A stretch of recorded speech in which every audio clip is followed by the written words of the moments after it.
أعوذ بالله من الشيطان الرجيم بسم الله الرحمن الرحيم. یا ایها الذین آمنوا دا تخویب اخروی دی چې د آخرت د عذاب فکر کوئ غوري او خاص کر کافر چې دای د پاره کوم عذاب دې سره مسلمان هغه ته لاړ شي.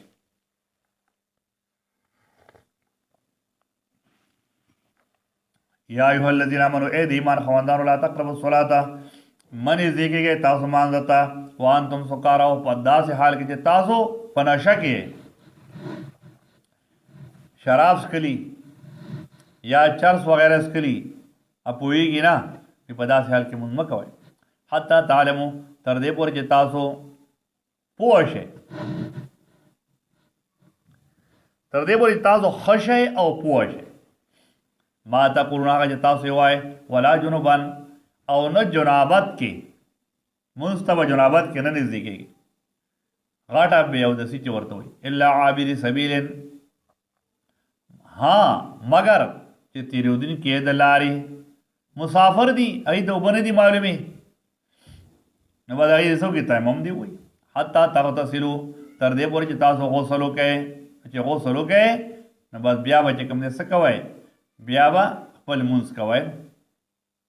وین کنتم مرضا او کچری یا تاسو نه جوړاو علی سفرن یا په سفر کې او جاء احد منکم یا راشي یو د تاسو نه من الغائط د لوی او د سماعت نه او لامستم النساء یا تاسو لامستو یو بل ټچ کوي تاسو لامستم النساء جامعتم النساء یا تاسو هم بستری وکړئ د خپل بیبیانو سره فلم تجدوا ماء نو نمو مای تاسو وبو فتیمموا صعیدا طیبا تیمم وای تاسو په خاوره پاکه باندې فامسحوا بوجوهکم نمسکه مخونه خپل و ایدیکم لاسونه خپل ان الله بشک الله تعالی کان عفوا غفورا دے معافی کوونکې او بخانه کوونکې نو تیمم کې یو نیت دی او یو چې کوم دی نو ضرب د مخ دپاره یو ضرب او یو ضرب د لاسو دپاره طریقه زده کول پکار دي خامخا ضرورت دی علم ترای تنور الذین کسان ته اوتو نصیب من الکتاب چې ورکړی شوی د ورته حصه د کتاب نه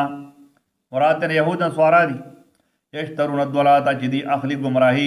ویریدون ان تضلوا السبیل او دی غواړي ان تضلوا السبیل دا چې گمراه کی ان چې گمراه کی تاسو ان تضلوا السبیل یشترون الضلاله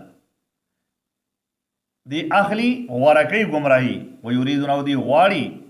ان تضلوا السبیل دا چې تاسو روکه کوي لار چې تاسو گمراه کی چې تاسو روکه کوي لار ان لار د نه روکه شي